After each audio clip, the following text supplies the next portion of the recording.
Totalmente. Yo creo, Josué, que uno de los temas que dio origen a todo este tema de la simulación, de la materialidad, de todos los artículos que hoy tenemos que tiene el Fisco Federal para poder combatir esta actividad ilícita de los contribuyentes en la mayoría de los casos, es justamente, tiene su origen en lo laboral. En la simulación, como bien decías, la línea es muy tenue.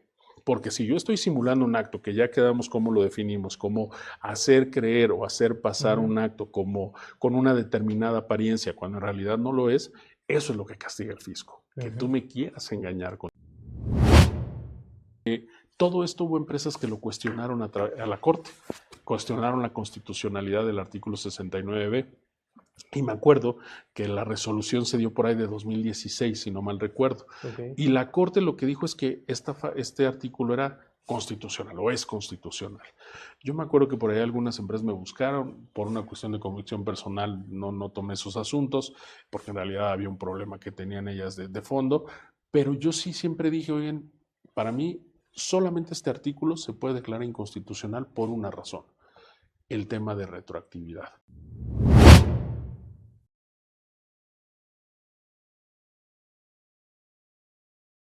Mis queridos amigos, sean bienvenidos todos a su programa, El Arte del Derecho Fiscal. Lamentamos un poco la demora, pero el maestro es un tipazo, entonces hemos demorado un poquito en eso, pero eso no es impedimento para poder hacer la entrevista, porque bueno, vamos a platicar de la simulación de actos jurídicos y las facultades de las autoridades fiscales para su determinación.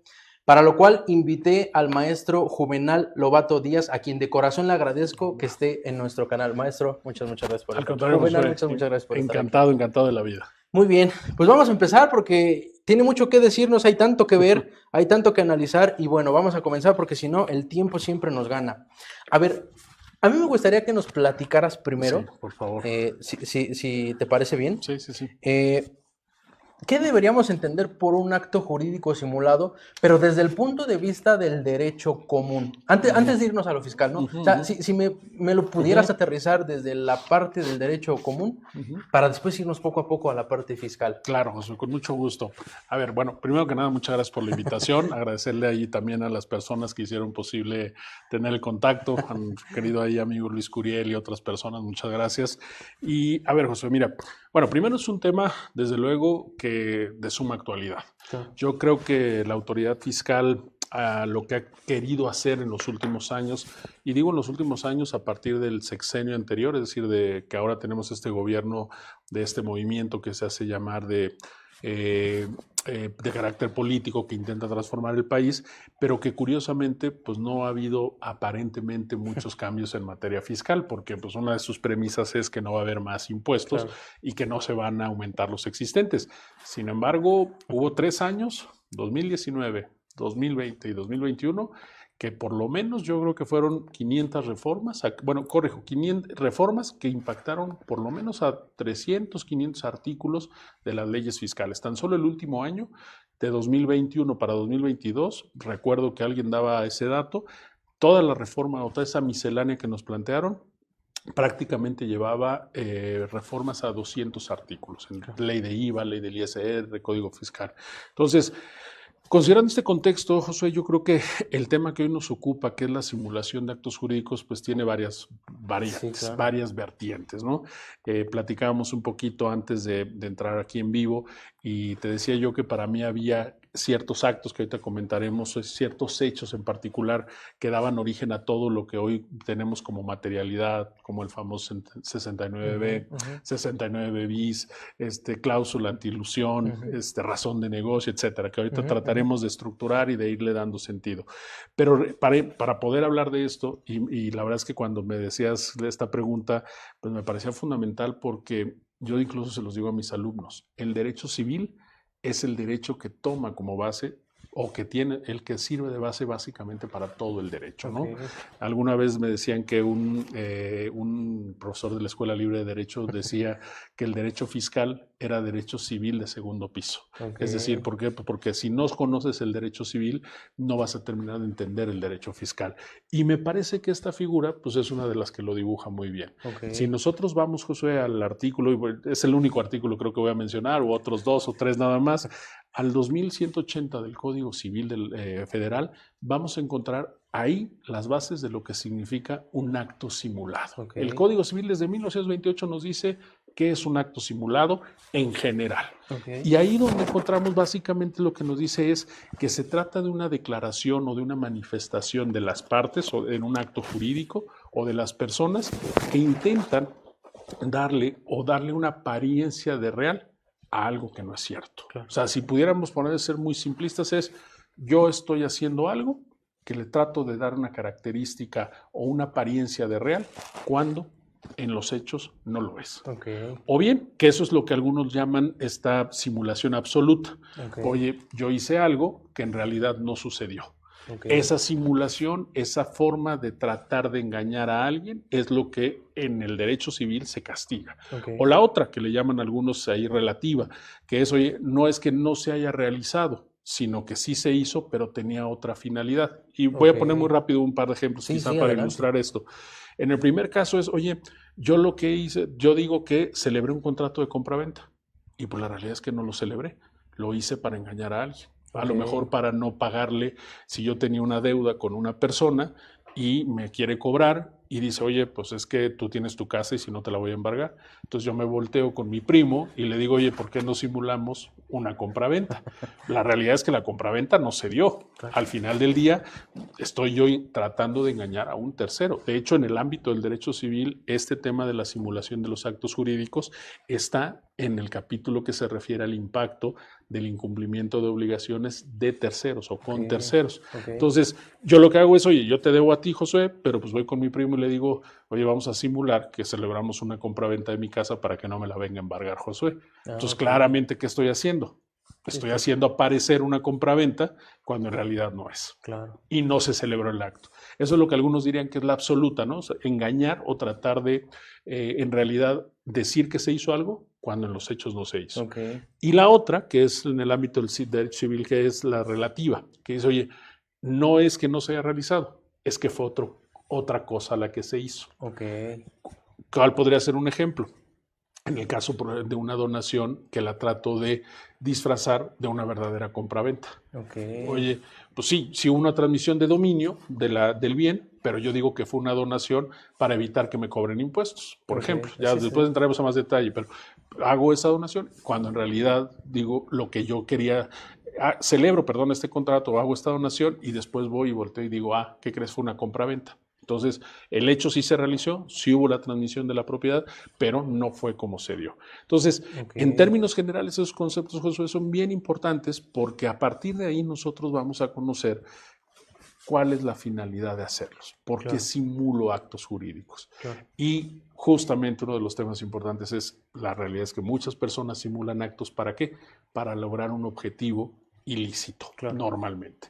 Querer una consecuencia, en este caso legal, que no tendría si yo manifestara lo que realmente sucedió. O lo que comúnmente conoce la gente, un fraude de acreedores. Yo tengo deudas y lo que trato de hacer es engañar a la gente diciendo, oye, pero no tengo cómo pagarte. Y entonces simulo actos, genero en el ámbito penal, por ejemplo, fraudes, cuando estoy celebrando operaciones con una empresa y entonces lo que hago es cometer actos ilícitos tratando de aparecer algo como real cuando en realidad no se dio. Entonces, en términos generales, este concepto de simulación sí tiene su origen. Yo le recomiendo mucho a quien nos escucha que le eche un vistazo a ese capítulo. Son muy básicos en términos de lo que para nosotros sirve, pero que ahí vamos a tener respuesta, ¿no? Yo siempre les digo en estos temas que otro de los ejemplos de cómo el derecho civil el derecho fiscal toma mucho del derecho civil es las solicitudes de devolución. Claro. Es un pago de lo indebido. El Código Civil es lo que define pago de lo indebido, no es la legislación fiscal. Entonces, en el caso de los actos simulados, tenemos un capítulo específico en el derecho civil y es el que sirve de base para lo que a nosotros atañe ahora, que es el efecto tributario, ¿no? Claro. Oye, fíjate que qué interesante esto que nos mencionas. La verdad es que nos has puesto unos ejemplos verdaderamente muy buenos. Ya nos dijiste simulación relativa, simulación absoluta, y nos pusiste unos ejemplos en simulación y decías que esto viene del derecho civil, y nos pusiste también unos ejemplos en derecho penal, y bueno, lo que hoy nos ocupa es derecho fiscal, ¿no? Sí. Lo que quisiera preguntarte es, ¿hay más simulación en las distintas ramas del derecho o solo podemos enfrascarlas en estas tres áreas del derecho? Por ejemplo, no sé, laboral, mercantil, no sé, ¿cómo lo ves tú? Es que yo creo que sí, pero nada más que es un concepto que se toma del derecho civil. Ah, ok. Ahorita mencionabas tú el tema laboral y creo que esto nos va a dar pauta para empezar a entrarle de lleno a nuestro tema. Ok. Si, no sé si me lo vas a preguntar, pues si no yo me adelanto. No, adelante, adelante.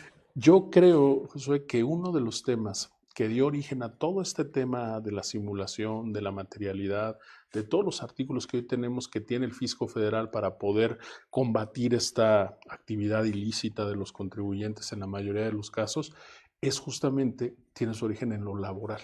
Ok. Quizá quien nos escuche recordará, uno de los primeros casos cuando empezábamos a hablar de temas de donde se trataba de engañar al trabajador y al gobierno o al fisco federal fue el famoso tema del outsourcing. O el famoso tema donde yo lo que hacía era sacar a mis trabajadores de una empresa, que muchos lo planeaban ahí o lo planteaban en algunas otras empresas, decían, oye, pues tú tienes tus trabajadores, ¿por qué no los sacas a todos y los haces socios de una sociedad cooperativa? Okay. Oye, ¿para qué lo vas a hacer? Y esto les estoy hablando de 2006, hace casi 20 años que empezaron ahí en el sureste mexicano con este tipo de cosas. No son otra cosa que actos simulados. ¿Por qué? Porque simulaban una relación de sociedad cuando en realidad lo que había era una relación laboral. Okay. Entonces, ¿por qué yo tenía mis empleados? Estas personas que se dedicaban a ofrecer estos servicios le decían al empresario, oye, pues tú tienes mucha carga de seguridad social, ¿por qué no sacamos a tus trabajadores de ser tus trabajadores, los hacemos socios cooperativistas? ¿Y qué crees? Hay un concepto que se llama alimentos, les vamos a pagar como alimentos y eso va a significar que ellos no tienen que pagar impuestos sobre la renta, en términos de la ley de sociedades cooperativas de aquel momento. Y entonces, ¿qué es lo que estaban haciendo? Claramente, simulando. Okay. El empresario que decidía hacerlo, ¿qué beneficio tenía? Pues no tenía una carga impositiva. Él nada más le pagaba por el servicio que le había ofrecido el abogado, el contador, lo hacía deducible y se acabó.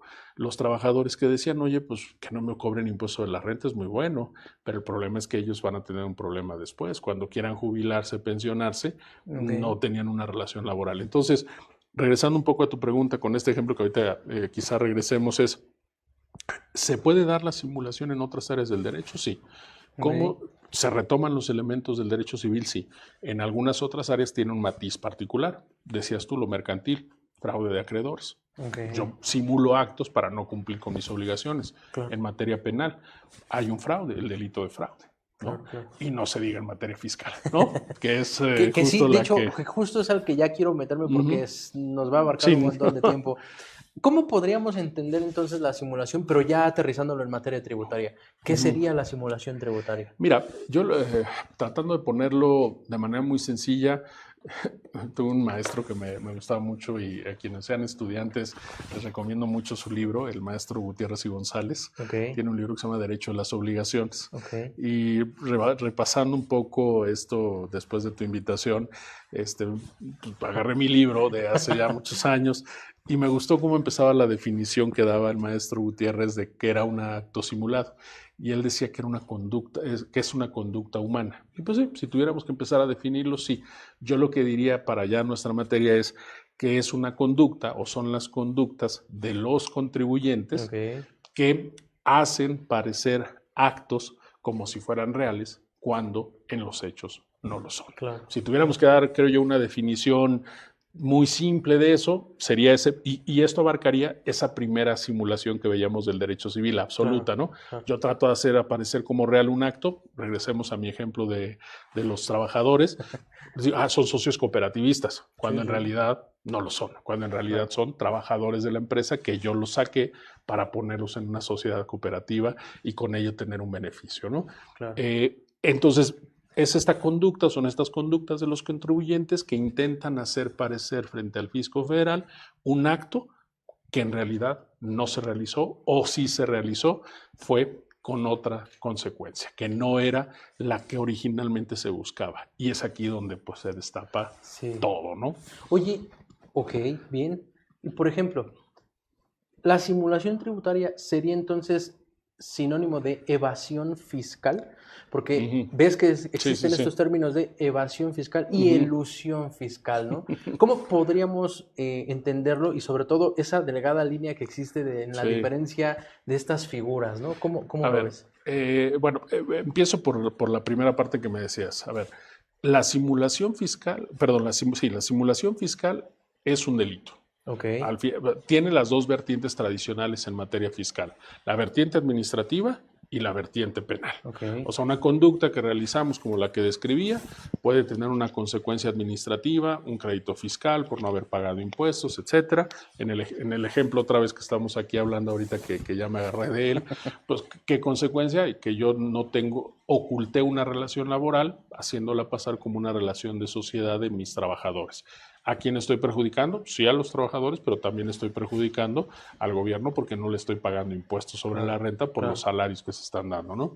Entonces, partiendo de esta base, no, en materia fiscal y hay un delito que establece que el que con engaños, simulando, comete o se aprovecha o no cumple con sus Ujú, obligaciones fiscales, pues es defraudación fiscal. claro. Fíjense cómo el concepto tiende a ser el mismo, fraude. Ujú, O sea, una simulación normalmente trae como consecuencia un fraude. ok, Nada más varía dependiendo a quién. Si es en el ámbito civil, pues va a ser un fraude quizá a un acreedor. Si es en el ámbito de lo penal, va a ser un fraude a quizá otros particulares. Si es en el ámbito fiscal, va a ser un fraude frente a quién, frente al al fisco fisco. federal. Ujú, Entonces, ujú, van muy de la mano los conceptos. Entonces, respondiendo a la pregunta, sí, en materia fiscal, normalmente esto tiene esa connotación penal por ser una forma de defraudación fiscal. Una de las tantas formas que ok, tipifica el Código Fiscal de defraudación fiscal. ok. Pero no es lo único, que es Sí, donde claro. viene ya todos los temas que ahorita platicaremos, porque hay muchas variantes de cómo hoy el gobierno, el fisco federal, está tratando de hacer, de combatir estos esquemas, ¿no? Sí, claro. Oye, y por ejemplo, en el tema de la elusión Ah, fiscal. eso es Sí, cierto. esa, si no se me va. Sí, no. A ver, a ver, mira, yo siempre he tenido, José, una opinión ahí con la ilusión que, a ver, a nosotros, ¿qué nos enseñan tradicionalmente? Elusión fiscal no es un acto ilegal, simplemente implica generar una serie de actos que me van a dar un beneficio económico, pero no ilegal, Sí, porque te dicen, te ¿no? mueves dentro del marco de lo que marca Así la es, y legislación, no va a haber ¿no? ningún problema. Ujú, ujú. En cambio, la evasión no. La evasión tiene un contenido administrativo sancionador y un contenido, evasión, perdón, y un contenido penal. Ujú. Entonces, pero yo fíjate que siempre, y lo digo aquí, que creo que ya después de algunos años de estar en esto, tiene uno ciertas licencias de decir, no estoy de acuerdo en esto y plantear una posición distinta. Yo antes que hablar de ilusión fiscal en este contexto de realizar todo dentro de la ley, pero generando un beneficio económico, a mí me gusta hablar de la economía de la opción. Ok. ¿Y sabes cuál es Que es el lo que ejemplo? conocemos como planeación fiscal, ¿no? Sí, aunque la planeación ya también ha sido ahí como medio satanizada y Ujú, ujú. entonces yo me acuerdo que me dice, oye, Juan, ¿te dedicas al fiscal? Oye, ¿haces planeación? Digo, no, pues no, te equivocaste. Yo la verdad es que no hago eso, pero no, por eso no me gusta utilizar tanto, no. La economía de la opción yo creo que es distinto y tiene una connotación técnica más importante. Ok, Y les voy a poner un ejemplo que creo que lo ilustra muy bien, porque lo hago ok, mucho también con mis alumnos en la facultad. El famoso tema de los ingresos por arrendamiento. ok. Quizá quienes nos escuchan conozcan esto y recordarán que si yo tengo una serie de inmuebles y los arriendo, código, la ley de impuesto de la renta me da dos posibilidades. Me dice, oye, tú puedes pagar tu impuesto que te corresponde por las rentas que tienes a tu ingreso restándole estas deducciones. Correcto. El predial, la seguridad, la Ujú, ujú. limpieza, tal. Dice, pero si no quieres, puedes aplicar una deducción global del Sí, la 35%, deducción ciega. la Sí. famosa Ujú. deducción ciega. Entonces, tú decides. Alguien me dirá, bueno, maestro, ¿cómo le hago para decir cuál me conviene? No, pues yo les digo, pues hagan un ejercicio numérico. ¿Cuánto tienes de ingreso? ¿Cuántas son tus deducciones? Y si tus deducciones resulta que te da más de 35% en proporción con tus ingresos, pues claramente Sí, no claro. agarres la deducción ciega. Ujú. Pero por el contrario, si tus deducciones son del 10% en proporción al ingreso que tienes, al 15, al 20, pues creo que cualquiera con dos dedos Sí, de no. frente va a decir, oye, pues pagaron la deducción del Sí, sí, sí. 35% global, ¿no? Claro, claro. Entonces, eso, por ejemplo, claramente no es elusión fiscal. Es una economía de la opción. Okay. La ley de impuesto de la renta te da esa posibilidad. Entonces yo por eso no me gusta hablar tanto de eso. Alguien me diría por ahí, oye, Juan, no, sí es distinto la ilusión que la economía de opción, pero yo me inclino más ahí, donde el propio texto de la ley te da esa posibilidad. Entonces tú decides, ¿aplico la deducción ciega o no la aplico? Pero no estoy eludiendo el cumplimiento de obligaciones fiscales, claro. Y menos evadiendo. Sí, la propia ley del impuesto de la renta me dice, tienes esa posibilidad. Entonces, pero bueno, regresando un poco a este ejemplo con la simulación.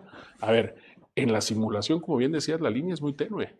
Porque si yo estoy simulando un acto, que ya quedamos como lo definimos, como hacer creer o hacer pasar un acto como con una determinada apariencia, cuando en realidad no lo es, eso es lo que castiga el fisco. Que tú me quieras engañar, contribuyente. Que tú me digas que estás celebrando una sociedad cooperativa, cuando en realidad lo que tienes es que trasladaste a todos tus trabajadores y estás simulando una relación laboral con una relación aparentemente cooperativista, ¿no? Claro, claro. Y ahí podemos ir agregando más elementos, ¿no? Como ahorita los que platicaremos. Pero al final a lo que voy con esto es, la línea es muy tenue. Normalmente el acto simulado suele, o la regla general es, que tiene un objetivo que es, en el caso específico de la materia fiscal, evadir el pago de impuestos, claro. Defraudar en el pago de impuestos, claro. Pagar menos de lo que me correspondería si yo manifestara la realidad de la operación, ¿no? Oye, fíjate que me encanta el ejemplo que pusiste porque yo sí había escuchado ese término de economías de opción, ¿no? Sí. Y siempre lo asemejé, planeación fiscal, ¿no? Y según yo había escuchado, digo, salvo tu mejor opinión, que ese término de economía de opción venía de otro país, ¿no? No es precisamente de aquí. Sí, no. Por eso era como la analogía con planeación fiscal, ¿no? Pero creo que tienes mucha razón. Este ejemplo es muy bueno porque al final a la física le dan las dos opciones. Sí, tú decides. Exacto. Y fíjate, ahorita que decías esto, a lo mejor ahorita voy a mencionar otro ejemplo que me tocó a mí verlo es que me acuerdo mucho el caso, porque me reí cuando me lo estaban explicando y me acuerdo que el director jurídico me decía, ¿qué te ríes, Juvenal? Dije, ahorita te platico. Y me reía y después se lo dije a él, porque dije, este ejemplo lo voy a ocupar cuando hable sobre el tema. Me acuerdo que él me decía, oye, Juvenal, fíjate que la empresa, era una empresa farmacéutica, quería comprar un terreno en Hidalgo para ampliar su fábrica, es mejor dicho, para trasladar de la Ciudad de México la fábrica a Hidalgo. Okay. Y entonces a mí me hablan los contadores, el abogado de la empresa, y me dice, oye, Juvenal, es que están planteando dos opciones, que compremos el inmueble, el terreno para fabricarlo, o bien que hagamos un arrendamiento financiero con algún tipo de modalidad de beneficio al final del arrendamiento. Y la otra, eran esas dos, bueno, no me acuerdo ahorita la tercera. Y entonces yo me reí porque dije, a ver, pues aquí no estamos viendo si vamos a evadir o no el pago del impuesto. Vamos a buscar una solución donde qué sea lo que más me conviene. Si yo decidía comprar el inmueble, ¿cómo lo iba a deducir? Lo iba a deducir como un inmueble al 5%, claro. Me iba a tardar 20 años. Si yo lo hacía a través del arrendamiento financiero, pues quizá mi deducción iba a ser un poco mayor, claro. En proporción a lo que podría tener de beneficio. Y me acuerdo que la otra también era, esta otra opción que no puedo acordar ahorita, la que me plantearon era, la deducción se iba a hacer como una deducción de un gasto financiero. Okay. Que un gasto financiero, pues también para quienes nos escuchan, la deducción es distinta como si se tratara de bienes, de activos fijos, claro, de activos en general, como el inmueble, exacto. Entonces, yo me reía porque decía, bueno, a ver, ¿estoy yo simulando algo? No, estoy analizando qué me conviene más. Sí, claro. Oye, quizá para el fisco federal, y ahorita voy a empezar a tocar uno de los temas que platicamos también, y que entiendo que ya lo hablaron con mi querido Raúl Bolaños. A ver, eso, el SAT podría decir, no, es que tú no te compliques, ¿cuál arrendamiento financiero? ¿O cuál otra modalidad? Tú lo que tenías que haber hecho era tu verdadera razón de negocio era una compraventa. ¿Por qué hiciste otra cosa? Oye, fisco, no, pero yo tenía esta posibilidad. Entonces la línea se vuelve muy tenue para decir, lo hice como un acto simulado, es decir, genuinamente yo quería hacer pasar una compraventa que en realidad estaba haciendo como un acto distinto para tener un beneficio fiscal. Mi respuesta sería no. Claro. Máxime, ¿por qué? Porque tienes las minutas de las reuniones, porque tienes una serie de consideraciones de inversión, de decir cuánto quiero gastar, cuánto quiero invertir en esto. Entonces, ahí cuando ya empieza a ver estos elementos, que es una de las últimas partes que vamos a platicar hoy, cuando ya tienes todos estos elementos, tú le puedes decir al fisco, a ver, yo no estaba simulando, ¿Tú dices que hay otra razón de negocio? No, esta es la única.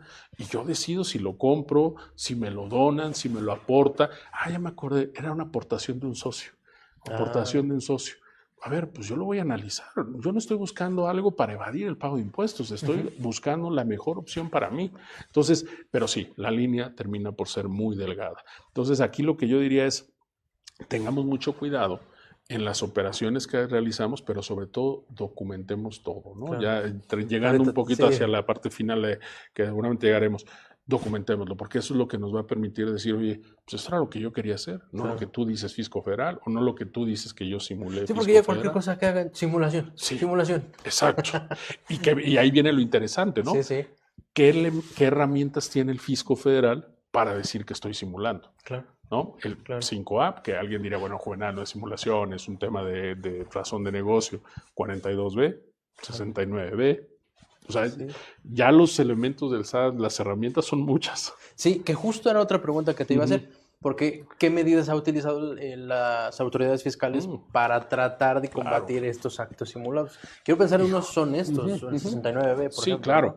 Mira, a ver, ¿te acuerdas que ahorita que empezábamos, te decía yo que dentro de, como una vez hace ratito me decías, cuando uno está en las noches ahí pensando en temas fiscales, yo me acuerdo que cuando empezaba a dar estas pláticas, sobre todo las de outsourcing, a ver, ustedes se acordarán que en 2018, sí, fue 2018, sí, hubo una reforma fiscal muy importante para el tema del outsourcing. Okay. Y voy a hablar del outsourcing porque me parece que es una figura donde se encuentra el origen de los actos simulados. Yo simulo que no tengo trabajador porque me presta un servicio. Sería el ejemplo típico de una simulación, ¿no? Que bueno, ya después los tribunales laborales nos corrigieron la plana y nos dijeron que era una unidad económica y que por lo tanto ya, que en 2012, ¿no? Que ya no había, no se podía pensar que había un acto distinto. Pero a ver, en ese caso, esta historia que yo les platicaba de 2006, el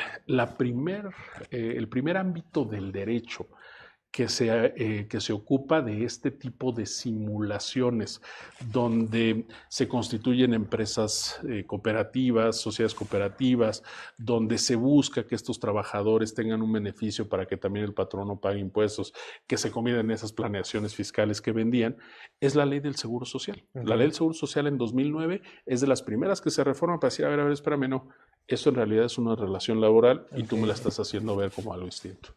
Después, Josué, ¿se acuerdan también quienes nos escuchan? En 2012, en diciembre de 2012, se publica una reforma a la Ley Federal del Trabajo.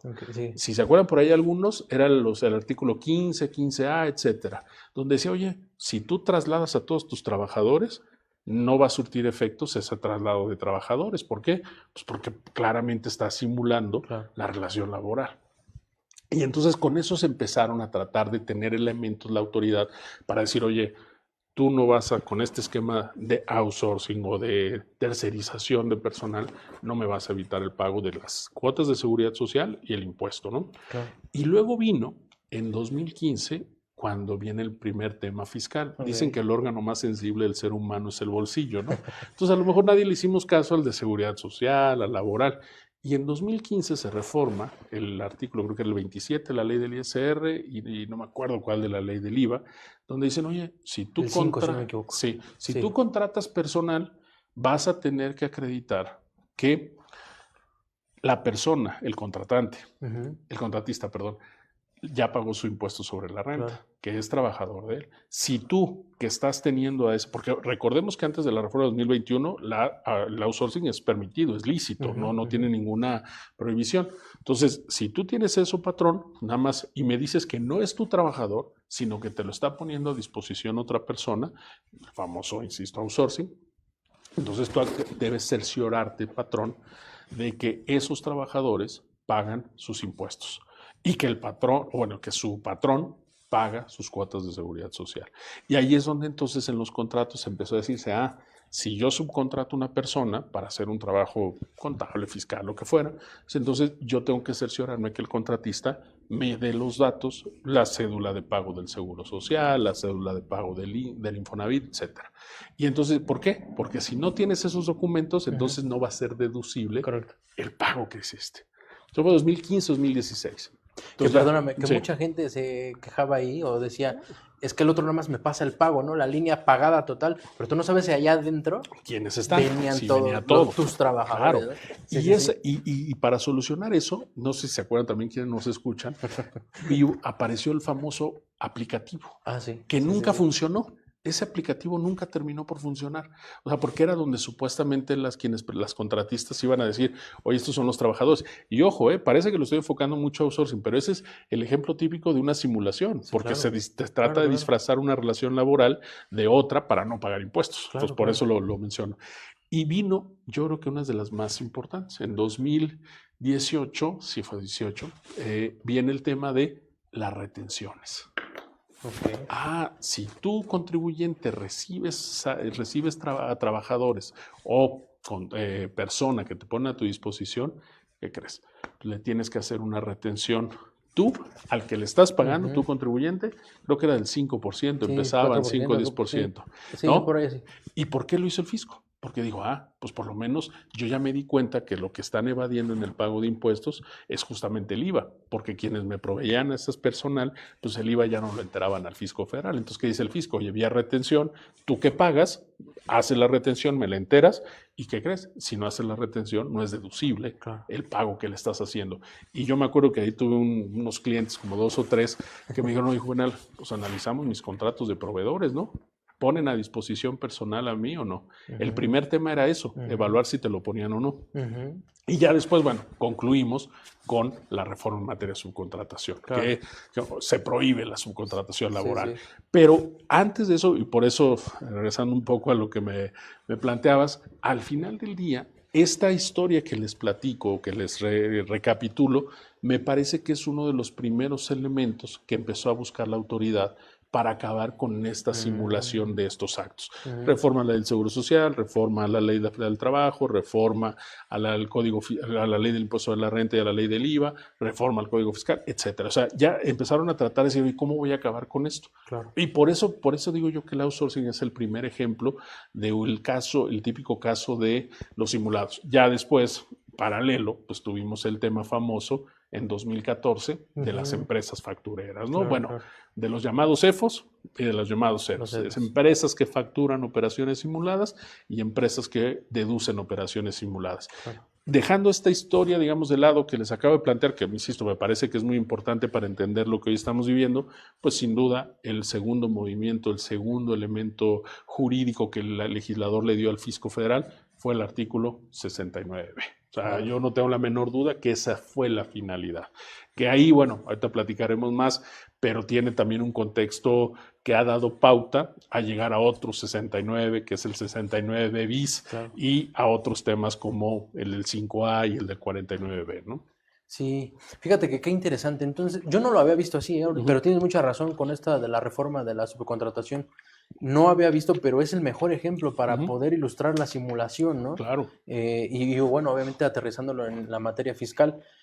Porque yo siempre, incluso tú lo viste en las preguntas, ni siquiera te lo puse porque no lo tenía yo presente. Sí. Yo siempre decía, yo nació creo que en el 2014. Sí, nació en 2014 con 69B y luego cuando lo adecuaron el 69B bis y luego la de recaracterización del 5A. 5A. Pero me gustó mucho tu ejemplo porque ilustra perfectamente y viene desde atrás. Sí, ¿no? y a eso súmale ahora el tema, pues que decíamos del 69B, pero en términos generales, que esto también me gusta decirlo porque creo que no se le olvida a la gente que nos escucha, el famoso tema de la compra-venta de facturas falsas de empresas fantasma, ¿no? Que no son ni falsas y que tampoco son empresas fantasma, ¿no? No son facturas falsas, ¿por qué? Pues porque existen. Se facturan. El propio SAT te da una autorización para que la emitas, entonces de falso no tiene nada. Claro. Y de empresas fantasma, pues tampoco, porque son empresas debidamente constituidas, que van ante un notario público y existen. Entonces, digo, sé que cuando alguien lo menciona es para efecto ilustrativo, ¿no? Dices, oye, compra-venta de facturas falsas por empresas fantasma. Sí, todo el mundo entendemos a qué se refiere, pero en un estricto rigor fiscal y jurídico, pues no son ni falsas y no son ni empresas fantasmas, existen, ¿no? Pero bueno, y sí, el 69, fíjate ahí déjame, te lo decía también. Fíjate, ahí me gustaría que me platicaras el antecedente este 69B, porque Me queda claro que no fue el Sí. primer elemento para poder determinar actos simulados, Sí, pero sí, me gustaría sí. que nos platicaras qué nos dijeron en la exposición de Claro, motivos, por claro. qué incorporaron este artículo. Mira, platicamos hace un ratito bueno, agradecerte la comida también, por supuesto, ahí en la comida, Josué, eh, que a mí me tocó, yo creo que de los primeros asuntos que empecé a entrar en lo personal en las negociaciones con el gobierno fue justamente 2013. Okay. Después de septiembre de 2013, el Consejo Coordinador Empresarial, a la par con el gobierno de esa época, fíjate, nadie sabe para quién trabaja, porque de esa reforma este gobierno de Morena se ha beneficiado mucho, de la de 2014, pero bueno, eso no lo van a reconocer. Pero bueno, en ese año, en 2014, pues yo creo que ha sido la última gran reforma fiscal que tuvimos. Antes tuvimos varias, más seguidas, pero bueno, esta. Y me acuerdo que una de las mesas en las que incluso a mí me dijeron, ¿no quieres participar como representante en aquella época? Me acuerdo que era de ANADE, de la Asociación Nacional de Abogados de Empresa. Me dijeron, oye, para platicar justamente de este 69B. Y entonces les dije, oigan, sí, yo les doy mis opiniones. Yo participaba, desde ese momento también se hablaba mucho de otras reformas al Código Fiscal, pero esa en particular. Y yo les dije, sí, porque a mí, y aquí quizá cada uno ya va adquiriendo como abogados y profesionales del derecho su matiz, yo la verdad es que cuando lo vi dije, qué buen elemento, porque en efecto hay que acabar con esto. ¿Qué significa? A ver, una empresa, básicamente, emite facturas, no son falsas, como ya lo dijimos, son perfectamente legítimas, pero que simulan un acto jurídico. Ese es el concepto, simular un acto jurídico. ¿Por qué? Yo te pago a ti, José, para que me hagas un estudio sobre la viabilidad de instrumentar regaderas, no sé, aquí en algún edificio para generar una industria ecológica. Estoy inventando, ¿no? Y Porque resulta, casi siempre era prestación de servicios, ¿no? Claro, sí, normalmente va enfocado a la prestación de servicios. ¿Qué sucede? Pues yo te pago y pues te pago bien, pero en realidad, pues será que sí lo hiciste o no, hay un entregable o no lo hay. Entonces es donde empieza el fenómeno y aquí se va a conectar con otro, por eso es bien importante irlo separando, pero también generando los puntos de conexión. Se va a conectar con la famosa materialidad. Claro. Normalmente un acto simulado, por definición, pues no tendría materialidad. ¿Por qué? Porque yo estoy haciendo parecer un acto que en realidad no tiene o que en realidad no existe. Entonces, si yo estoy haciendo parecer un acto como una prestación del servicio, pero que en realidad no se dio, pues difícilmente voy a tener un elemento de materialidad.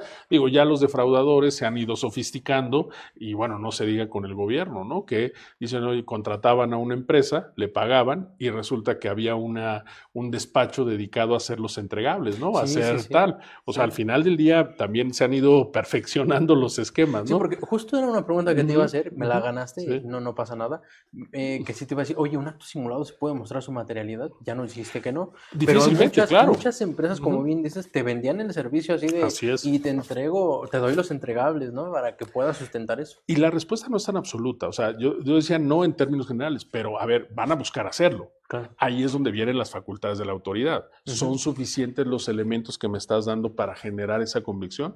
En el ejemplo que te ponía, que te contrato yo a ti como gobierno y que te contrato para eso, para que en los edificios públicos veas la instalación de algo ecológico. Pues quizá tú vas a decir, oye, bueno, aquí está el dictamen, aquí está el entregable. Hoy no es suficiente. Hoy tienes que decir, oye, pero ¿cuándo fuiste? Entraste al edificio a verificarlo, hay constancia de que estuviste ahí, y yo te diré un poco más o un poco antes. Oye, ¿y cómo fue que fue una licitación?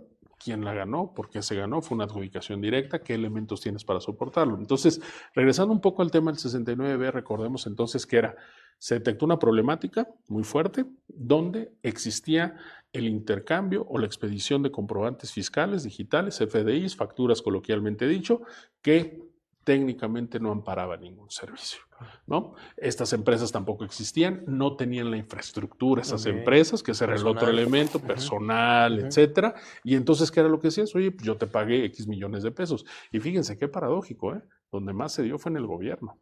Hay por ahí un libro que les recomiendo, que lo ilustra muy bien, donde la Secretaría de Hacienda transfería el dinero en términos de la Ley de Coordinación Fiscal a los estados, y los estados contrataban a empresas.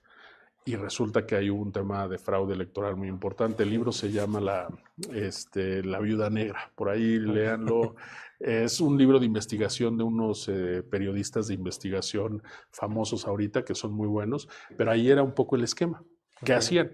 Oye, yo te doy el dinero a ti, gobierno, y tú a su vez contratas a las empresas. Y entonces ahí empezaba un carrusel, porque pagaban. Bueno, no se diga con las universidades, ¿no? Las universidades fue el otro ejemplo. Sí, claro. Cómo se generaron todos estos fraudes a partir de contrato a una universidad. ¿Por qué? Pues porque no le tengo que hacer una licitación, yo le doy el dinero directo y no hay entregables. Hay varios casos. Sí, sí. Esa fue, si mi memoria no me falla, la estafa maestra. Sí. La estafa maestra se basó en eso, se basó en estas contrataciones donde había la simulación de un acto. Me prestas un servicio que en realidad no existe. Y lleva de la mano, o trataban que de la mano llevara la falta de materialidad. Acá lo trataron de complicar, ¿por qué? Porque decían, no, si hay materialidad, aquí están los entregables, cuando en realidad pues no era suficiente para eso, ¿no? Entonces, claro, regresando un poco, el 69B nace por eso. Nace para decir, oye, estos actos o estas acciones las vamos a combatir, y las vamos a combatir en dos vertientes, en el que expide la factura y en el que la deduce. Claro. Pero fíjense, yo no sé si algunos de quienes nos escuchan lo hayan visto, pero es muy curioso que es un arma de doble filo, pero que puede incidir en el mismo momento. ¿A qué me refiero? Si al que factura la operación simulada, porque fíjense, hasta en el nombre coloquial es empresa que factura operación simulada. Sí. Ahí lo tenemos, el EFO. ¿No? El EFO. Sí. Oye, voy y te digo, dame la información para que me acredites que no fue una simulación, que en realidad lo que me estás diciendo que hiciste, sí lo hiciste. Y entonces me dan 30 días al EFO. Y después van con el EDO y le dicen, oye, tú dame esa información. Yo les pregunto a quienes nos escuchan acá, si esa información no la tenía el EFO, ¿la va a tener el EDO? Pues no, a menos que se construyera, que se hiciera y todo. Pero esa era la idea, o sea, fue un primer elemento, Josué, importante. Yo debo decirte, fíjate, por ahí escribí, ahorita me estaba acordando que te lo platicaba. Todo esto hubo empresas que lo cuestionaron a la Corte, cuestionaron la constitucionalidad del artículo 69B. Y me acuerdo que la resolución se dio por ahí de 2016, si no mal recuerdo. Y la Corte lo que dijo es que este artículo era constitucional o es constitucional. Yo me acuerdo que por ahí algunas empresas me buscaron por una cuestión de convicción personal, no tomé esos asuntos porque en realidad había un problema que tenían ellas de fondo, pero yo sí siempre dije, oigan, para mí solamente este artículo se puede declarar inconstitucional por una razón, el tema de retroactividad. Quienes nos escuchan, si se acuerdan, la reforma se publica en enero de 2014 y a los 15 días ya teníamos la primera famosa lista negra del SAT. ¿Y a qué se refería? ¿A qué operaciones se referían? A operaciones anteriores. Sí. Entonces yo me acuerdo que cuando platicaba con algunos colegas que ellos sí defendieron a estas empresas, les dije, para mí ese es el único. Dije, no encuentro que pueda haber otra violación constitucional. Libertad de trabajo, presunción de inocencia, no me acuerdo qué tantas. Este artículo que escribí ahí analizo lo que resolvió la Corte. Y entonces, cuando veo la resolución de la Corte, dije, a ver, esto estaba muy... no quiero hablar mal de nuestra H Suprema Corte, pero dije, a ver, híjole, el argumento para justificar la constitucionalidad me pareció muy endeble. ¿Por qué? Porque la Corte dijo, no, espérense, no es retroactiva esta ley por una razón, porque es una norma de procedimiento. Todos los argumentos constitucionales que se plantearon contra este artículo, la Corte se basó diciendo, básicamente, no son inconstitucionales porque se trata de normas de procedimiento. ¿Qué significa esto? Para que los estudiantes y quien nos escuche, una norma de procedimiento, a diferencia de las normas de fondo, se puede aplicar a actos que incluso se dan en el momento en que se está realizando. Recordemos que la aplicación de normas de fondo sustantivas en materia fiscal se aplican en el momento en que estuvieron vigentes los hechos. Entonces la Corte dijo eso, dijo, por eso no es retroactiva esta ley. Y así lo resolvió y se salvó la constitucionalidad. Digo, más allá del objetivo, que lo entendemos, yo no estaba de acuerdo en el fondo de que esa fuera la razón, porque para mí no es una norma de procedimiento que para qué sirve, para determinar cantidades que los contribuyentes supuestamente debían. O sea, un tema sustantivo. Pero bueno, sucedió, es constitucional. Entonces, pero al final del día fue el primer elemento. Después, como bien lo decías, tuvimos el 69B bis, ¿no? Para las pérdidas fiscales. Que quizá lo dejamos un poquito de lado porque pues, al final es muy similar al 69, pero con el tema de las pérdidas fiscales. Es decir, que yo deducía pérdidas fiscales indebidas. Sí. Otra vez estaba simulando, o sea, una otra forma de simulación. Ujú. Pero fíjate que y aquí ya nos acercamos más hacia lo último que tenemos en el país, que es el tema del 5A y el tema del 42B, ¿no? Ujú. O sea, al final del día, yo creo que estos dos primeros elementos, junto con el tema del outsourcing, que fue otra era, justamente atacar. Por eso empezaba yo la charla, José, diciendo que la simulación termina para mí siendo el género. O sea, la simulación como concepto general tiene varias vertientes, ¿no? El outsourcing como una forma de expresión de la simulación, la compraventa de facturas, de operaciones simuladas como otra forma de expresión de la simulación, la deducción indebida de pérdidas fiscales como otra forma de simulación. Y pues ahora tenemos estas otras dos, ¿no? Oye, qué interesante, ¿eh? La verdad es que has dado un panorama muy interesante de todo lo que implica esto, ¿no? Yo sé que no es el tema, pero de verdad no puedo dejar de preguntarte esto, porque creo que tú tienes la mejor opinión. Gracias. Y sé que el tema nos daría para una plática diferente, ¿no? Pero la materialidad, hace rato nos decías de la materialidad. ¿Cómo podemos entenderlo? Porque mucha gente ha cuestionado, mucha gente critica y dice, oye, la materialidad no es un requisito en ninguna ley fiscal. No hay ningún artículo en las leyes fiscales que me pidan que para que haga deducible una erogación o acredite el IVA de alguna erogación, necesite acreditar los elementos de materialidad, ¿no? Eso por un lado. Sí. Luego tú recordarás que por ahí del año pasado, si no me equivoco, estuvo circulando un documento falso, ¿no? Porque de eso no existía nada. Pero según en ese documento, iban a incorporar en la ley del impuesto sobre la renta, en el 27, en los requisitos de las deducciones, una fracción para decir que necesitabas el requisito de la materialidad, ¿no? Y decían ya santo remedio, ¿no? Lo que quiero preguntar, dos cosas. Uno, ¿qué tenemos que entender por materialidad?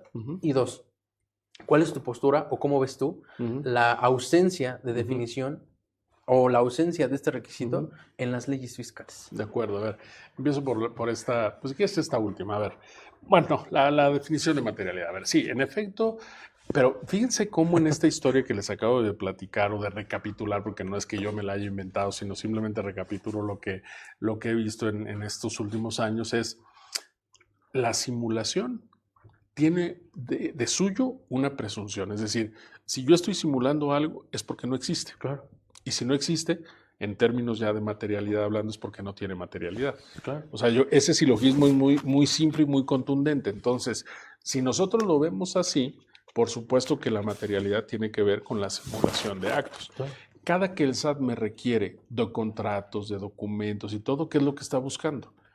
Está buscando que yo le acredite que lo que le dije que hice, efectivamente lo realicé. Claro.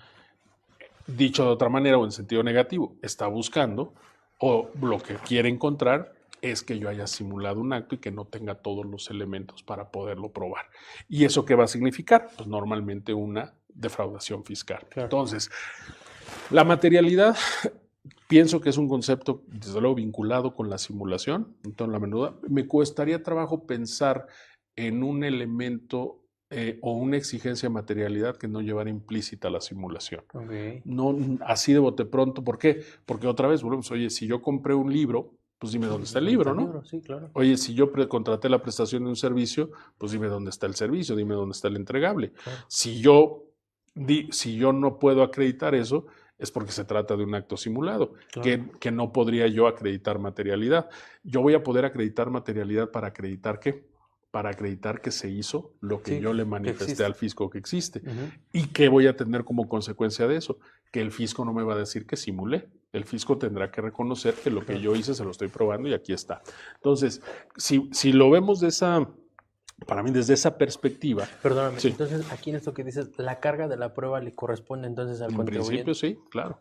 Aunque ojo, el hecho de que le corresponda no significa que en una etapa probatoria, y aquí nos metemos con temas de derecho procesal, que si la negativa, aquí voy a sonar quizá muy técnico de abogado, pero los abogados tenemos una regla en materia probatoria que sí, el que afirma está obligado a probar, sí, en una relación, digamos, de particulares.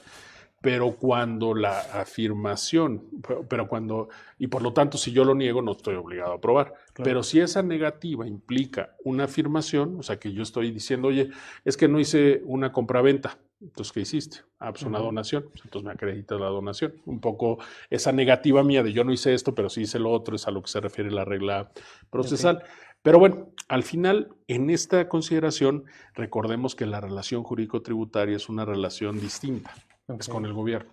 ¿Y con el gobierno qué significa esto? O con el Estado, que ellos tienen una presunción, la presunción de legalidad de los actos. Que eso no sucede cuando tú y yo celebramos un acto. Esto sucede solo con el fisco federal, bueno, en el caso específico nosotros con el fisco. Oye, sí, se presumen válidos lo que yo te estoy diciendo y por eso se revierte en principio la carga de la prueba. Oye, yo te digo que esta operación no la realizaste, tú acredítame que sí lo hiciste.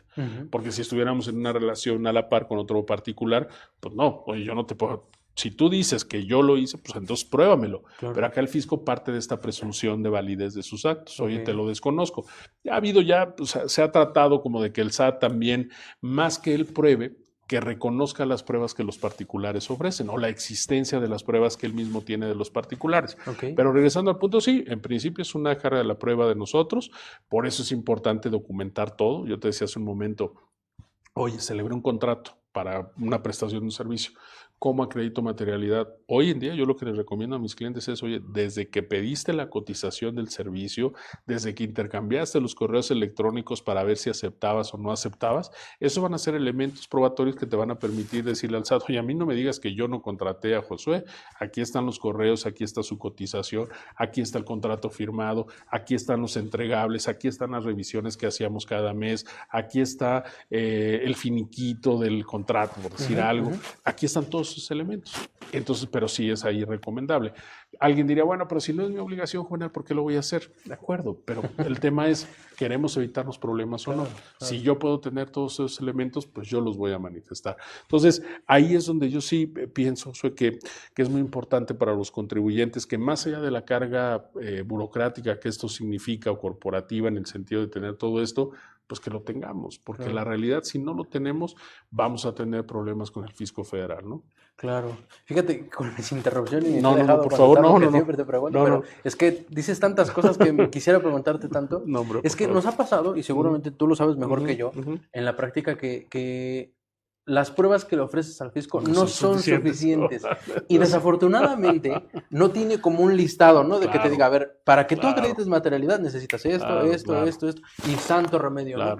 O sea, ¿cuál es tu experiencia ante esto? Bueno, porque... a ver, hoy tenemos, sí, no tenemos nada que lo diga la ley, pero hoy tenemos ya criterios jurisprudenciales, ¿no?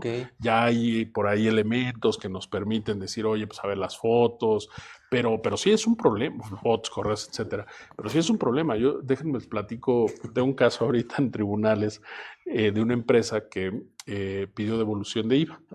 Entonces, en la devolución del IVA, el SAT le ejerce facultades de comprobación. Ya ven que pues, se puede, ¿no? Ejerce las facultades. Sí. Y entonces llega y le dice, oye, pues tú me estás haciendo deducible y por lo tanto acreditando el IVA de ese pago, la construcción de unos silos, los silos estos que, pues donde se dan, creo que guardan como agua, no sé, pero bueno, una ampliación de su planta industrial. Oye, pues no hay materialidad. Oye, pues como no hay materialidad, aquí está el mueble. No, pues no es suficiente. Oye, pues aquí está, más... En esta idea del cliente de decir, oye, yo ya veía que me podías rechazar, ¿el cliente qué hizo? En la devolución, bueno, en la respuesta a los requerimientos de la auditoría dijo, pero no te preocupes, dices que no hay materialidad, aunque te exhibí las fotos, aunque ahí está, te puse el antes y el después, no te preocupes, aquí tengo los registros de todos los trabajadores de la empresa que contraté cuando entraban a mi empresa. Oye, pero es que no es suficiente, oye, aquí están sus credenciales. Aquí está, así lo fuimos armando. Hoy está en tribunales todavía.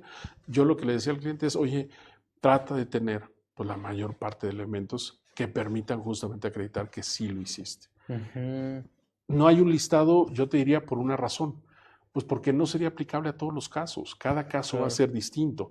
Esto que te platico de la construcción, pues quizás sea más sencillo. Es más, yo le decía a él, oye, ¿no tienes videos? Me dijo, no, Juan, ya videos no. Dice, no, pero no, espérame, sí, los videos de las cámaras de vigilancia. Para que vean que están trabajando, ¿no? Falta que me digan, oye, no es suficiente porque no se desprende que sea el trabajador que dices que entró. No, bueno, si ya vamos a eso, afortunadamente, por lo menos hasta hoy, no sé qué va a pasar después del 1 de septiembre, pues tenemos un tribunal que es el que va a juzgar si es suficiente o no que yo te haya exhibido las fotos, si es suficiente o no que yo te haya exhibido los registros de ingreso de estos trabajadores.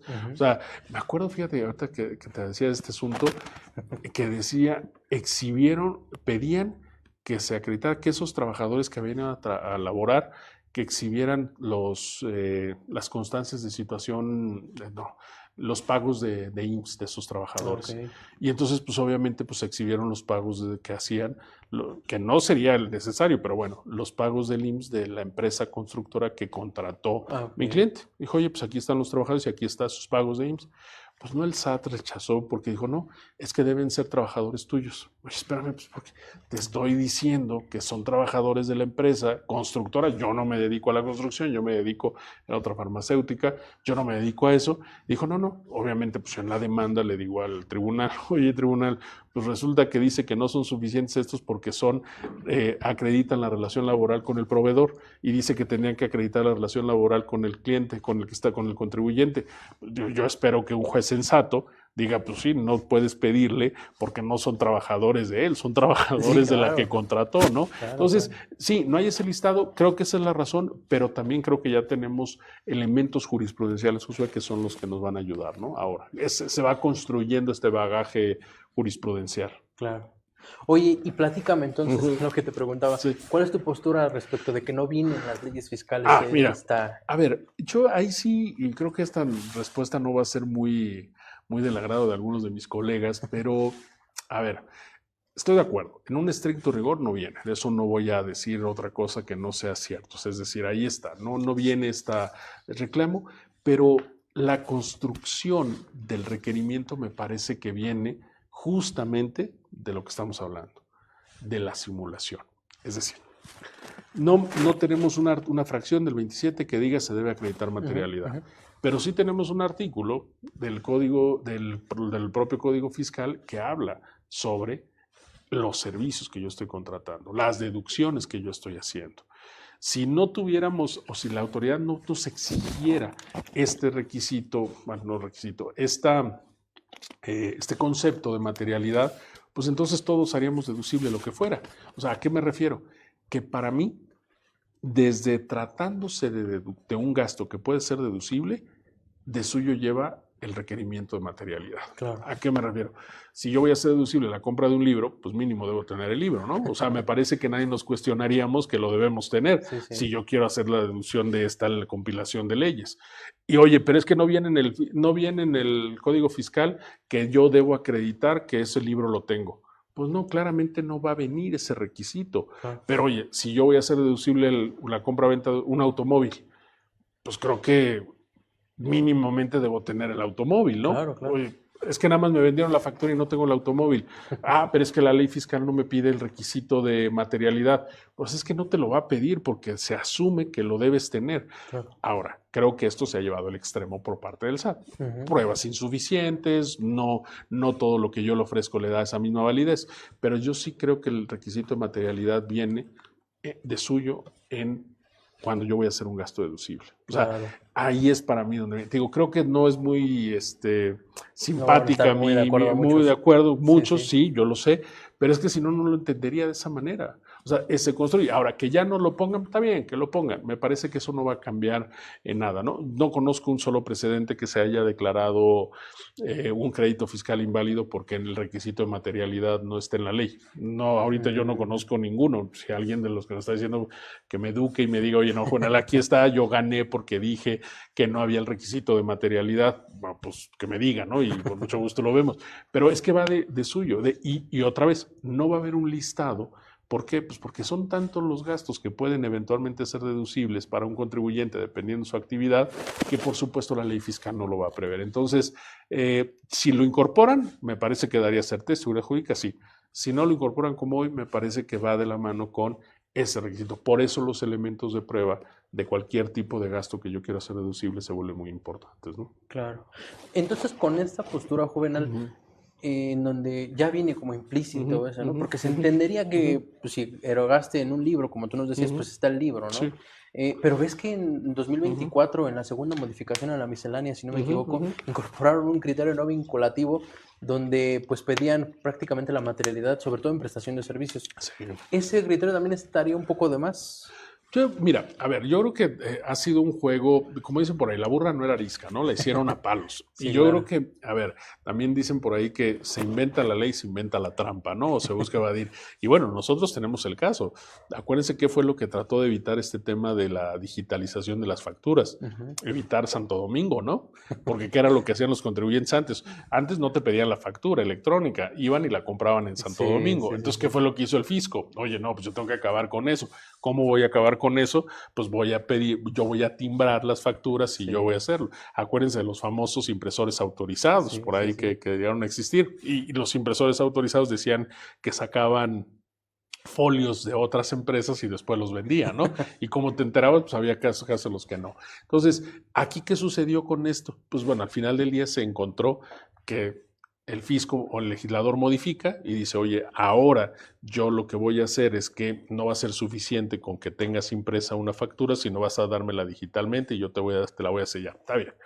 Pero después viene pues esto, oye, séllamela. Pero ¿qué crees? Es una empresa que es fantasma. Entonces se encontró otra vez la trampa. ¿Cómo acabamos con esa trampa? Pues a través del 69B, a través de todos estos esquemas.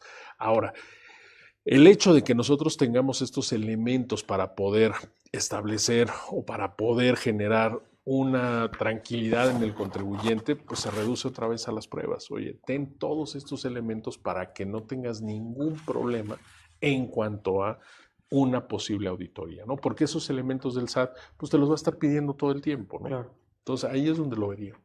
Muy bien. Quisiera seguirte preguntando de 69B, pero el tiempo me va a ganar. Entonces, no te preocupes. Ahora quisiera pasar a otro elemento que tú nos decías, que es el famoso 5A de la recaracterización. Sí. Me gustaría que nos platicaras pues la exposición de motivos. Sí. ¿No? Si no me equivoco, lo pusieron en 2020. Sí, así 5A, es. Fue el primer año de la primera reforma. Acuérdense que el presidente López Obrador llega en 2018, no hay ninguna reforma, pues no le daba tiempo, pero la primera reforma miscelánea fiscal, porque es de septiembre de 2019 a enero de 2020, ¿no? Y ahí está. En este año, entonces, es cuando incorporan esta cláusula general antielusión, ¿no? Que tú nos decías que también es un mecanismo para combatir la simulación. Me gustaría que nos platicaras, pues, la exposición de motivos, ¿no? ¿Por qué lo incorporaron? Mira, ¿qué buscaron aquí? O sea, ¿el 69 no era suficiente?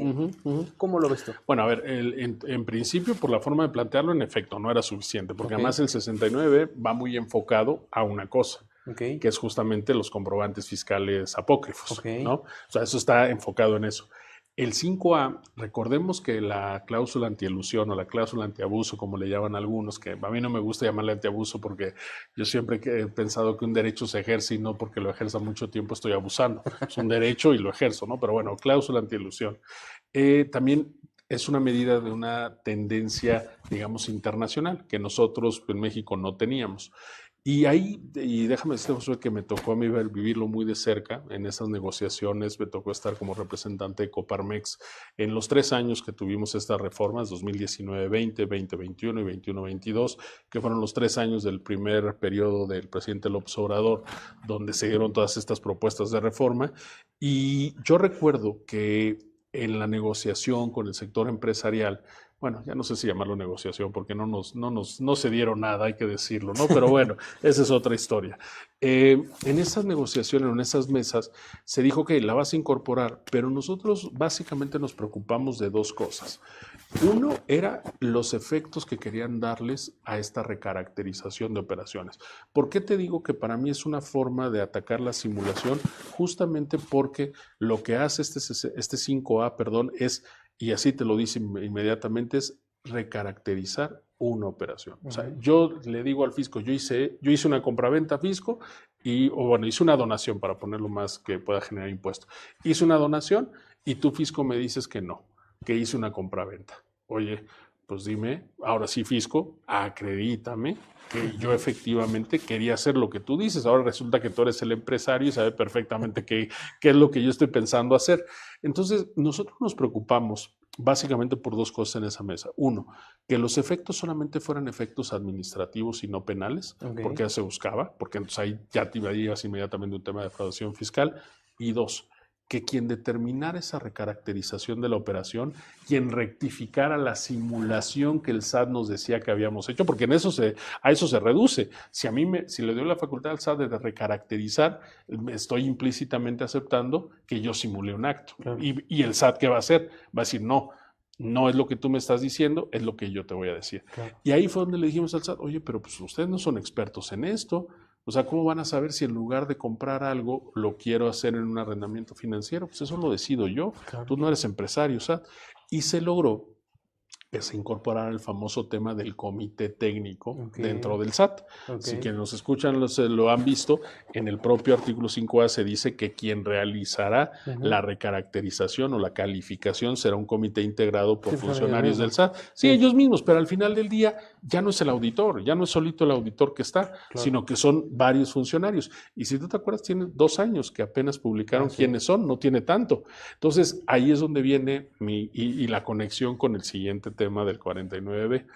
Yo creo que el SAT, en particular la señora Buenrostro, que en aquel momento estaba, no quedaron contentos con la redacción del 5A. O sea, porque además veamos que tardaron estos 2 años o 3 que en la miscelánea aparecieran qué funcionarios iban a integrar el comité técnico que calificaría.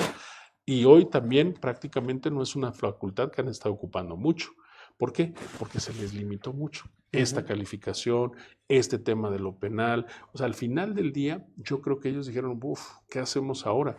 Pues no nos quedó como queríamos, tenemos que buscar otra cosa.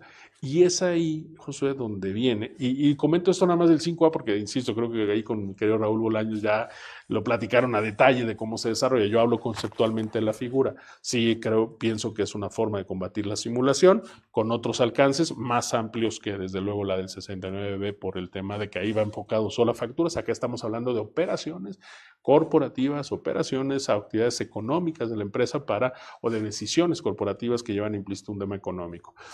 Pero al no quedarse así, fíjense qué sucedió en 2021-22. Nos metieron un articulito, el 42B.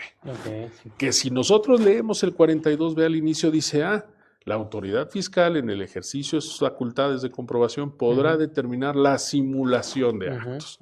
Todavía yo te diría mucho más amplio en el concepto, más delimitado en que solamente lo puede hacer cuando ejerza sus facultades de comprobación.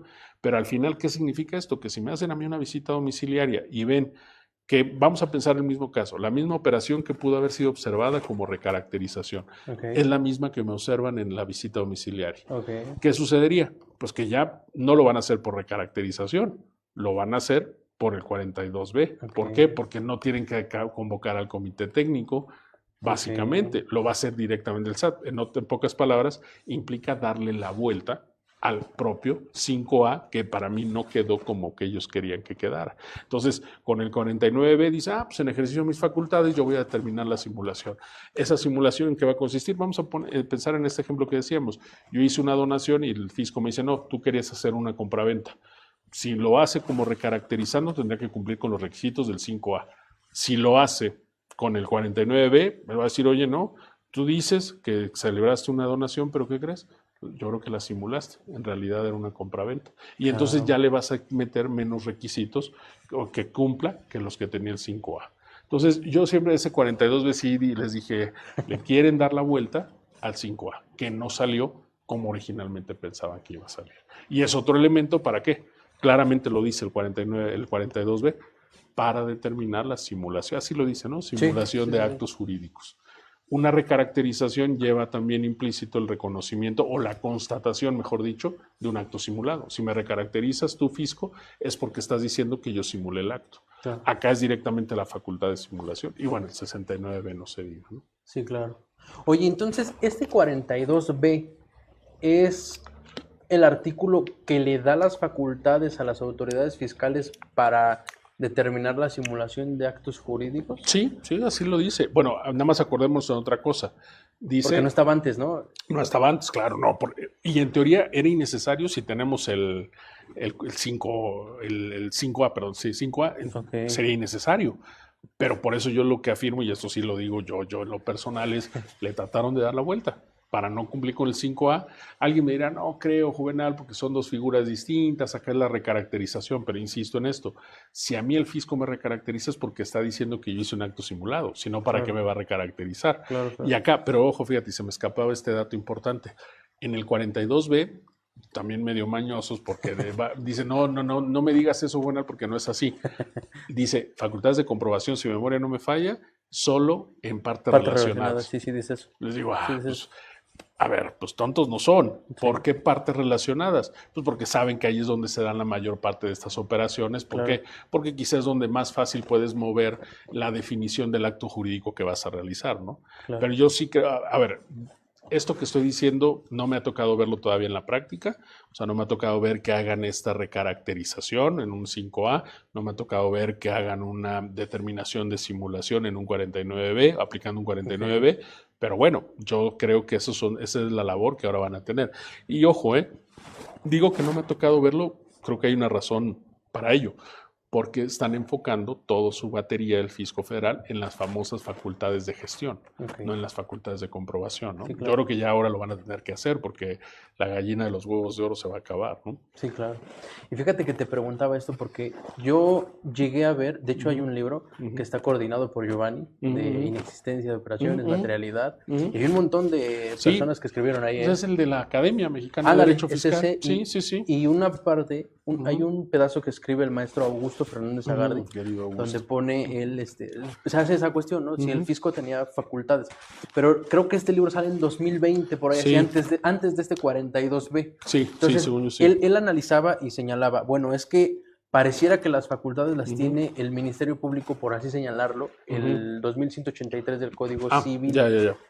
Eso él decía, ¿no? Pero bueno, según él, sí tenía el fisco facultades. Sí. Precisamente por eso te lo preguntaba, Sí. ¿no? Porque creo, o no sé tú, pero pues para aclarar, ¿no? Para aclarar este 42B, de que sí, el fisco tiene las facultades para determinar actos simulados, ¿no? Sí, es muy buena obra, ¿eh? Sí, es muy buena obra. Sí, no, por supuesto. Mira, yo pertenezco a la academia, en ese texto no escribí, pero al final, a ver, yo creo que sí tiene la facultad y el tema del 2183 del Código Civil Federal, otra vez, tiene su razón de ser por la regulación de actos entre particulares. Recordemos que el Código Civil lo que hace es eso, ¿no? Y lo que nosotros tenemos en materia fiscal, Josué, pues es una regulación propia.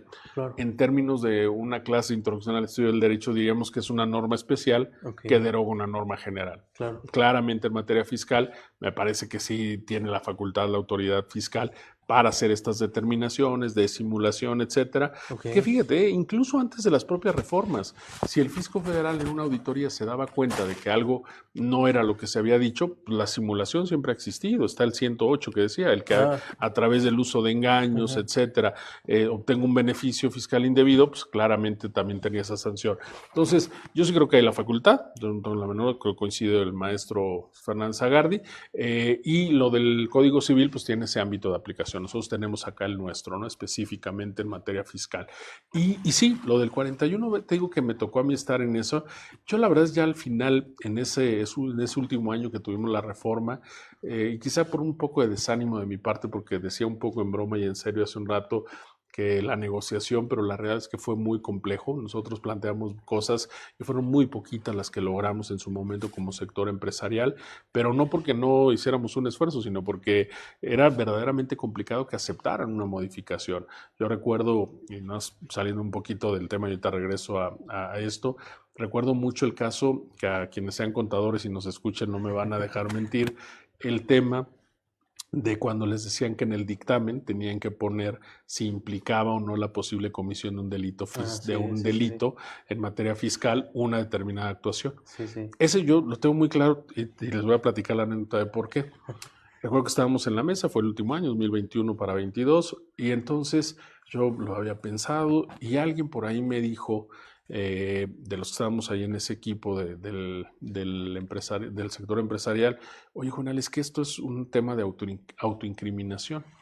Yo le dije, ¿por qué? Y me dice, pues a ver, ¿quién firma el dictamen? Y me dice él, pues formalmente lo firma el contador, por supuesto, pero ¿quién lo presenta? Lo presenta la empresa. Entonces le dije, pues eso me lo dijo un contador. Entonces yo me lo quedé. Y el día que yo escucho a la ex jefa del SAT explicando esto, yo sí, eso me acuerdo que lo hice en ese momento y le dije, oiga, ¿sabe qué? Es que yo creo que ustedes se están equivocando y esto es incorrecto. Y me dice, ¿por qué, abogado? Dije, a ver, y le hice el mismo silogismo que me había hecho yo con el contador. Le dije, ¿usted sabe, jefa del SAT, que quién es el que firma el dictamen? Me dijo, pues el contador. Le dije, sí, él es el que lo firma porque lo hizo. Pero ¿quién presenta formalmente el dictamen? Lo presenta la empresa, se presenta con la firma electrónica de la empresa, ¿no? Sí, claro. Entonces, le dije, usted no es abogada, pero el que tiene al lado, que hoy es el administrador general jurídico, Ricardo Carrasco, le dije, él sí es abogado y es buen abogado. Le dije, pregúntele en qué consiste. Digo, estaban los dos, nada más yo estaba ahí jugándole un poco al histrión. Le dije, pregúntele en qué consiste el principio de no autoincriminación. Y se voltea, se empiezan a como hablar un poco y le dije, pero no se preocupe, yo le digo, el principio de no autoincriminación significa que yo no, con lo que yo manifiesto, con lo que hago, yo no se puede utilizar para que me acusen de alguna conducta ilícita. Le dije, y eso es lo que está pasando con esto. Si usted obliga a los contadores a que pongan esto ahí, para mí es inconstitucional porque está violando este principio. Y me dice, bueno, pues ya veremos si la Corte lo declara inconstitucional o no. Entonces, lo planteo como anécdota porque ya cuando lográbamos a lo mejor ganarle una, sí, ya decía, pues que lo resuelva la Corte. Entonces ya decía, bueno, pues ya vamos a ver. Y la ventaja fue eso ya no se lo pude reprochar, no la he visto ya la volví a ver 2 años después y después ya no la he visto. Ahora la flamante secretaria de Buen Gobierno, no sé cómo se llama la secretaría, y la Corte lo declaró inconstitucional. No por esto, lo declaró sin un mal recuerdo porque era una sanción desproporcional, creo que algo así dijeron, pero fue hace año y medio que se dio. Entonces, pongo esto de ejemplo y ya cierro la anécdota y regreso a lo que estábamos, porque al final del día me parece que hubo muchas reformas y esta en particular del 42B, yo cuando la vi ya dije, ¿saben qué? Ya no tiene ningún caso, le están queriendo dar la vuelta, no la van a cambiar y vamos a ver entonces cómo la aplican. Pero yo sí creo, y ahí sí mis colegas podrán coincidir o no, que para mí el 42B es una forma de darle la vuelta al 5A para justamente terminar por recaracterizar operaciones, aunque no lo diga, aunque diga simulación el 42B, finalmente lo que decía yo, una simulación implica que el SAT en su facultad tenga que recaracterizarlo. Para que a mí me diga que yo simulé, me tiene que decir entonces, a juicio del SAT, qué fue lo que hice yo, aunque yo no esté de acuerdo, ¿no? Sí, claro. Y ese fue el último, ¿eh? O sea, por eso esta historia era importante, ¿no? De cómo se fueron dando 69B, 69 bis, 5A, 42B, etcétera, ¿no? Y bueno, y a la par de todos los otros elementos que platicaba yo en materia de outsourcing, que bueno, ya hoy es algo distinto, ¿no? Sí, claro. Fíjate que ahora que decíamos del maestro Raúl Bolaños, que cuando él estuvo aquí nos ponía un ejemplo, ¿no? Él nos los puso con un tema en materia de fusión. Haces la fusión, la inscribes, sí, ¿no? todo Bien. Llega el fisco, te va a recaracterizar la operación porque dice no fue fusión, fue enajenación, ¿no? O sea, no cumple requisitos, no, esto no es fusión, esto es enajenación. Y el maestro nos decía, legalmente se queda como fusión. Se queda como una fusión porque ese fue el efecto jurídico que le diste. Pero fiscalmente, el SAT dice, para mí, es enajenación.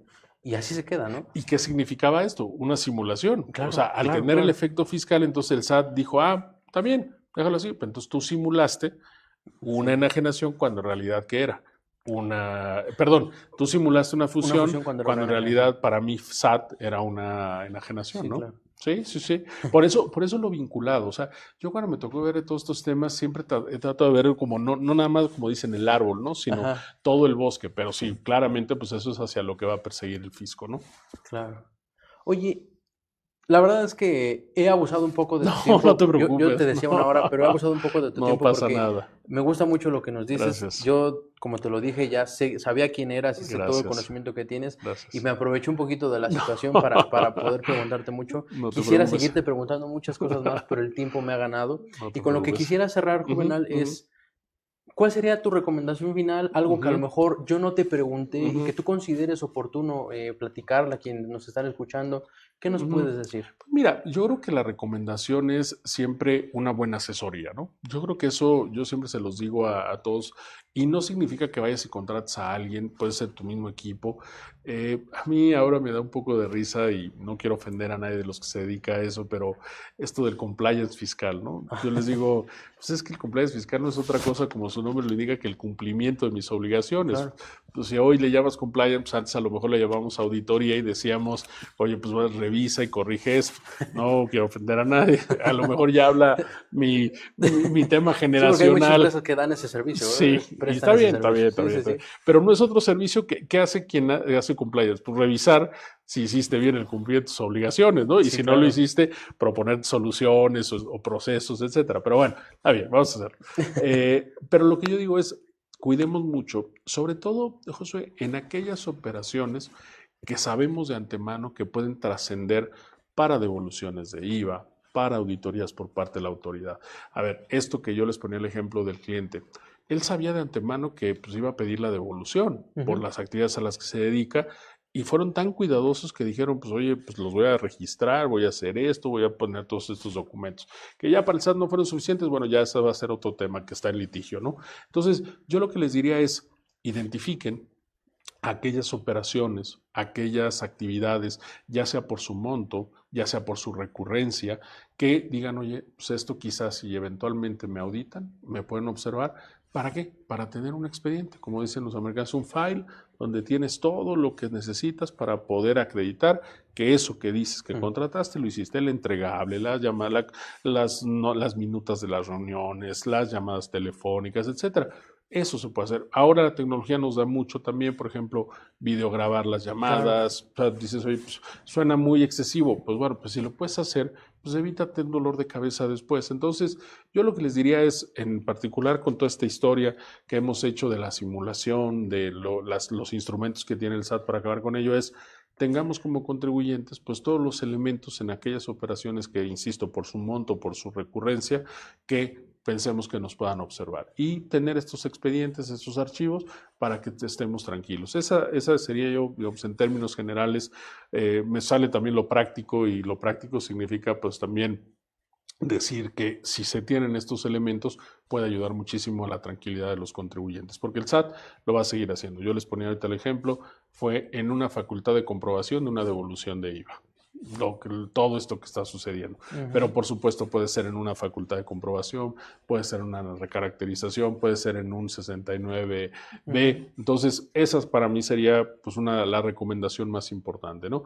Asesorarse bien, tener estos expedientes y darle, y con esto termino, un concepto que yo empecé a conocer por otro cliente, pero que lo he escuchado y ahora yo lo he tomado así en materia fiscal, darle la trazabilidad fiscal. O sea, todo el tiempo. O sea, dónde empezaste, por qué, cómo terminaste. Eso yo creo que va a ayudar mucho porque va a evitar justamente a que a mí me digan, oye, simulaste un acto, ¿no? Claro, sobre todo porque ahora quién sabe qué nos espere a partir del 1 de septiembre, ¿no? Habrá que ver cómo va a resolver el Poder Judicial, ¿no? Ese es otro gran tema. ¿Te acuerdas que lo platicábamos de qué íbamos a hablar? Una de sus opciones era el amparo fiscal.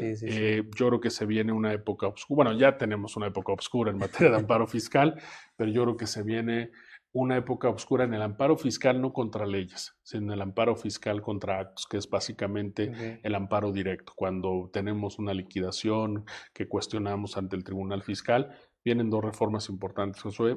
No reformas, esta situación de los nuevos integrantes del Poder Judicial, que yo, y así lo he dicho y lo seguiré diciendo, el hecho de que digan que ahora los juicios fiscales no deben durar más de 6 meses, más allá de que falta toda la reglamentación, me parece que es un claro mensaje a que se deben resolver los juicios fiscales a favor de la autoridad fiscal, ¿no? Sí, claro. Y más con los personajes que tenemos en la Corte, que bueno, que están en la Corte y que seguirán en la Corte. No voy a decir su nombre porque no se me vaya a pegar algo malo de ahí, no por otra cosa, pero personas que dicen que no hay derecho fiscal, que no hay principios constitucionales, personas que dicen que se tiene que pagar porque sí, y no estoy defendiendo a la empresa, cada uno sabrá cómo se defiende, me parece que eso es un mal augurio para lo que viene. Entonces, sí, por supuesto que es muy delicado, porque si yo les decía que confiemos en que sea un juez el que resuelva si es suficiente o no el material probatorio para acreditar la materialidad, o que yo realicé el acto que sí manifesté decir y que le di el efecto fiscal, pues que vamos a tener jueces que no necesariamente van a ver con simpatía nuestros argumentos, ¿no? Sí, y claro, la reforma a la que me refería es la de procedimiento contencioso. Eso viene, todavía no ha salido, entiendo que, no sé, no recuerdo que la hayan presentado, pero por lo menos creo que ya anunciaron, no sé si la presidenta o Ricardo Monreal, que iban a hacer una reforma al Tribunal Federal de Justicia Administrativa. Yeah. Lo que les falta. Lo que faltaba para reformar todo bien, ya, ¿no? Parejo. Pues ya, la transformación, Sí, como claro. dicen, la transformación va, ¿no? Como Sí, dicen claro. ellos. Entonces, pero bueno, vamos a ver. Pero no pintan bien las cosas, lamentablemente. Muy bien, pues ahora sí ya llegamos al final del programa. De verdad, de todo corazón te agradezco.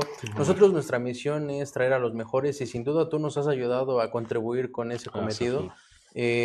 No, déjenme decirles que yo no lo conocía, apenas nos estamos conociendo Sí. y sin duda alguna es tipazo, la verdad es que es tipazo. No creí que fueras a hacer así, no creí que esta fuera tu respuesta tan positiva. ¿Creíste otra cosa? Creí otra cosa y es malo, ¿no? Estar haciendo suposiciones antes de...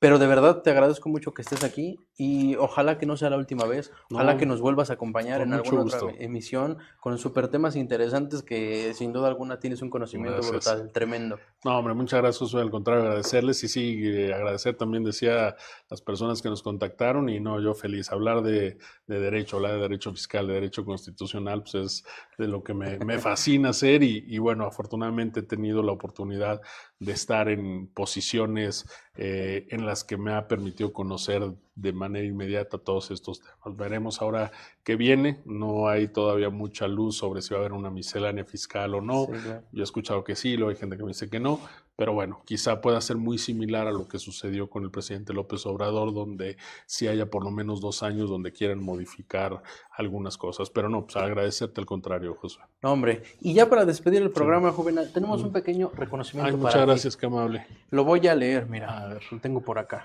Mira, muchas gracias. Mira. Me paro ahí. Sí, por favor. Se otorga el presente reconocimiento al maestro Juvenal Lobato Díaz por su distinguida participación en el programa El Arte del Derecho Fiscal. Ciudad de México, agosto 2025, Juvenal. No, hombre, pues muchas gracias, José. Qué bonito. Muchas gracias, al contrario. Gracias a ti. Aquí estamos a la orden y feliz yo de regresar cuando me inviten. Gracias. Muchas gracias a todos los que nos hicieron favor de vernos. Nos vemos en una próxima emisión. Gracias.